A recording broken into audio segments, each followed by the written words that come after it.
Assalamualaikum warahmatullahi wabarakatuh. Asyhadu an la ilaha illallah wahdahu la syarikalah wa asyhadu anna Muhammadan abduhu wa rasuluh. Amma ba'd. A'udzu billahi minasyaitonir rajim. Fawajada 'abdan min ibadina atainahu rahmatan min indina wa 'allamnahu min ladunna ilma. Maka mereka bertemu dengan seorang hamba dari hamba-hamba kami yang telah kami anugerahi rahmat dari kami dan telah kami ajarkan kepadanya ilmu dari hadirat kami. Surah Al-Kahfi ayat 65. Melalui ayat ini dimulailah perjalanan Nabi Musa bersama dengan seorang hamba Allah sebagaimana dijelaskan dalam video sebelumnya. Hamba Allah yang biasa dikenal sebagai Nabi Khidir ini sebenarnya adalah Nabi Muhammad Rasulullah SAW. Sementara itu teman muda atau yang sebenarnya adalah Nabi Isa alaihissalam yang bersama Nabi Musa alaihissalam dari awal perjalanannya sudah tidak diceritakan lagi. Nabi Musa memohon agar diajak dan diajari oleh hamba Allah itu. Nabi Musa mengatakan, "Bolehkah aku mengikuti engkau supaya engkau mengajarkan kepadaku petunjuk dari apa-apa yang telah diajarkan kepada engkau?" Hamba Allah itu pun menjawab, "Sesungguhnya engkau sekali-kali tidak akan sanggup bersabar bersamaku, dan bagaimanakah engkau dapat bersabar tentang sesuatu yang engkau tidak dapat menguasai ilmunya?" Nabi Musa pun menjawab, "Engkau akan mendapatiku sebagai seorang yang sabar jika Allah menghendaki, dan aku tidak akan menolak apapun perintah engkau." Ayat-ayat ini mengandung makna perbandingan antara Nabi Musa dan Rasulullah SAW. Nabi Musa dengan tidak sabar menanyakan kepada hamba Allah mengenai hal-hal yang beliau tidak mengerti. Tetapi Rasulullah menunggu dengan sabar hingga malaikat Jibril menjelaskan kepada beliau arti berbagai hal yang beliau lihat dalam Mi'raj beliau.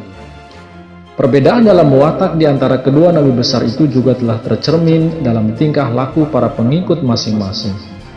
Jika Bani Israel terus-menerus mengganggu Nabi Musa alaihissalam dengan segala macam pertanyaan yang tidak penting dan bodoh itu, maka sikap sahabat-sahabat Rasulullah SAW ditandai oleh jiwa kesatria dan mengekang diri. Mereka dengan seksama menghindarkan diri dari mengajukan pertanyaan-pertanyaan mengenai masalah-masalah agama. Baik Rasulullah maupun sahabat-sahabat beliau, kedua-duanya dengan sangat setia mengamalkan nasihat tersebut. Kesabaran dan ketabahan yang telah diperlihatkan oleh para pengikut Nabi Musa di bawah percobaan-percobaan dan kesulitan-kesulitan itu tidak mencapai taraf dan bentuk setinggi mutu yang dicapai oleh pengikut-pengikut Rasulullah SAW. Kemudian hamba Allah itu mengatakan, "Baiklah, jika engkau mau ikut aku, maka janganlah engkau menanyakan kepadaku tentang sesuatu sebelum aku menceritakan kepada engkau." Fantalaqa hatta idza raqiba fis safinati kharaqaha qala akharaqtaha litughriqa ahlaha laqad ji'ta syai'an imra. Maka berangkatlah keduanya hingga mereka berdua naik perahu, ia melubanginya. Musa berkata, "Apakah engkau melubangi perahu itu untuk menenggelamkan penumpangnya? Sesungguhnya engkau telah berbuat sesuatu yang tidak disukai."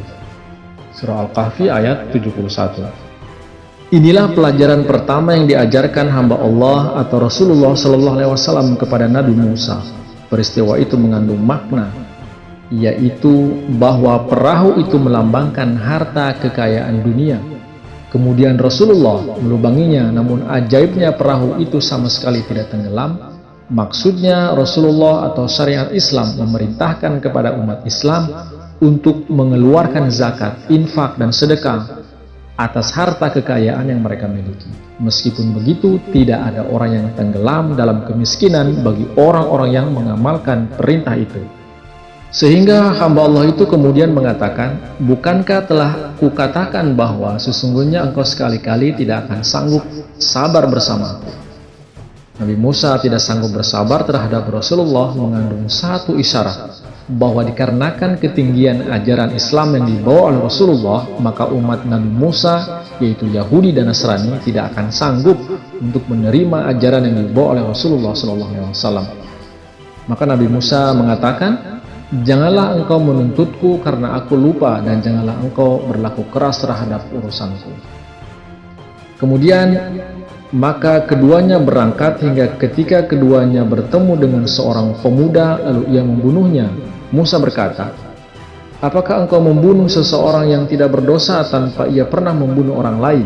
Sesungguhnya engkau telah berbuat sesuatu yang sangat buruk.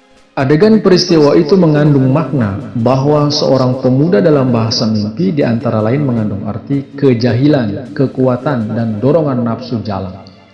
Dibunuhnya anak muda itu oleh hamba Allah yang soleh dalam kasaf Nabi Musa berarti bahwa agama Islam akan menuntut kepada para pengikutnya untuk mendatangkan semacam maut atas keinginan dan hawa nafsu yang rendah. Hamba Allah itu kembali mengatakan, bukankah telah kukatakan kepada engkau, sesungguhnya engkau sekali-kali tidak akan dapat bersabar bersamaku. Nabi Musa pun menjawab, jika aku bertanya kepada engkau mengenai sesuatu sesudah ini, maka janganlah engkau mengikutkan aku bersama engkau, sebab engkau pasti akan mempunyai cukup dalih dari diriku. Maka berangkatlah keduanya hingga ketika mereka sampai kepada penduduk sebuah kota, mereka berdua meminta makanan kepada penduduknya, tetapi mereka menolak untuk menerima kedua orang itu sebagai tamunya. Maka mereka berdua menjumpai di sana sebuah dinding yang hampir runtuh, maka ia atau hamba Allah itu memperbaikinya. Berkatalah Nabi Musa, sekiranya engkau menghendaki, niscaya engkau dapat mengambil upah untuk itu. Ayat ini nampaknya mengandung arti bahwa Nabi Musa dan Rasulullah akan mengajak orang-orang Yahudi dan Kristen untuk bekerja sama di jalan Allah. Tetapi mereka, orang Yahudi dan Nasrani itu akan menolak ajakan kedua beliau itu. Hamba Allah itu akhirnya mengatakan, inilah perpisahan antara aku dengan engkau. Sekarang akan kuberitahukan kepada engkau takwil dari apa yang kau tidak dapat memikulnya dengan sabar.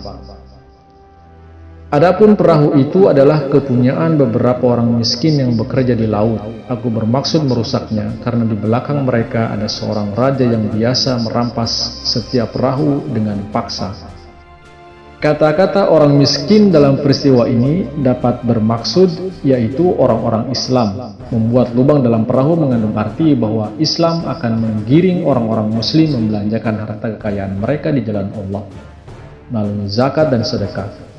Hal ini akan nampak sebagai sumber kelemahan ekonomi dan bukan sumber kekuatan serta kesejahteraan yang sejati. Tetapi hakikat sebenarnya tidak demikian. Sedangkan yang dimaksud dengan raja zalim dalam perjalanan ruhani ini ialah kerajaan-kerajaan Bizantin dan Iran yang tentu akan menerkam seluruh bangsa Arab. Seandainya negeri itu tidak nampak kepada mereka sebagai tanah yang miskin dan kering. Oleh karenanya, untuk apa payah-payah menaklukkannya? Dengan demikian, negara itu atau negara Arab tetap utuh untuk Rasulullah SAW. Hamba Allah itu kemudian mengatakan, adapun anak muda itu, maka kedua orang tuanya adalah orang-orang mukmin. Lalu kami khawatir bahwa dia akan melibatkan kedua orang tuanya ke dalam pelanggaran dan kekufuran. Gulam atau seorang pemuda dalam dunia mimpi atau kasaf mengandung arti kejahilan, kekuatan dan dorongan-dorongan nafsu jalan. Sedangkan orang tuanya dalam ayat ini menunjuk kepada badan dan ruh manusia.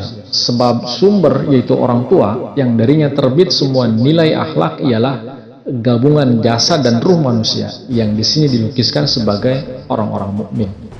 Sebabnya ialah seperti yang diajarkan oleh Islam, manusia pada hakikatnya cenderung kepada kebaikan. Orang-orang mukmin ini dapat terseret kepada keburukan oleh dorongan-dorongan yang telah dilukiskan sebagai anak muda. Islam memusnahkan dorongan-dorongan tersebut dan membiarkan manusia, baik jasad maupun ruh manusia, untuk maju dan berkembang melalui garis-garis yang membawa kepada kemanfaatan, dan dengan demikian mencapai tujuan mulia kehidupan manusia. Kemudian, maka kami menginginkan agar Tuhan mereka akan memberi ganti kepada mereka berdua anak yang lebih baik dari dia dalam kesucian dan lebih dekat dalam kasih sayang. Dan adapun dinding itu, maka ia adalah kepunyaan dua anak laki-laki yatim di kota itu, dan di bawah dinding itu terpendam harta kepunyaan mereka berdua. Dan ayah keduanya adalah seorang yang soleh, maka Tuhan engkau menghendaki supaya kedua anak itu sampai kepada kedewasaannya, dan mereka berdua akan mengeluarkan harta mereka sebagai suatu rahmat dari Tuhan engkau. Dan aku tidak berbuat atas kemauanku sendiri. Demikianlah takwil dari apa yang engkau tidak dapat memikulnya dengan sabar. Maksud dari anak-anak yatim adalah Nabi Musa, Nabi Isa, dan ayah mereka yang soleh, yaitu Nabi Ibrahim alaihissalam. Khazanah mereka ialah ajaran-ajaran sejati yang diwariskan oleh mereka kepada kaumnya. Khazanah itu ada dalam bahaya akan hilang lenyap disebabkan mental tak beragama dari kaum-kaum itu. Khazanah itu telah dipelihara dalam Al-Quran dengan tujuan agar bila mereka tergugah untuk menyadari kebenaran ajaran Al-Quran, mereka dapat menerimanya. Pelajaran rohani atau kasab Nabi Musa alaihissalam ini mengisyaratkan kepada kenyataan bahwa karena ajaran-ajaran Islam berlandaskan pada peraturan-peraturan dan asas-asas yang pada dasarnya berbeda dari beberapa asas hukum musawi, maka kerjasama yang hakiki dan sejati tidak mungkin terjalin di antara orang-orang Yahudi dan orang-orang Islam. Demikianlah makna yang terkandung dalam perjalanan hamba Allah atau Nabi Khidir atau Rasulullah SAW bersama dengan Nabi Musa alaihissalam. Wallahu a'lam bishawab. Terima kasih. Wassalamualaikum warahmatullahi wabarakatuh.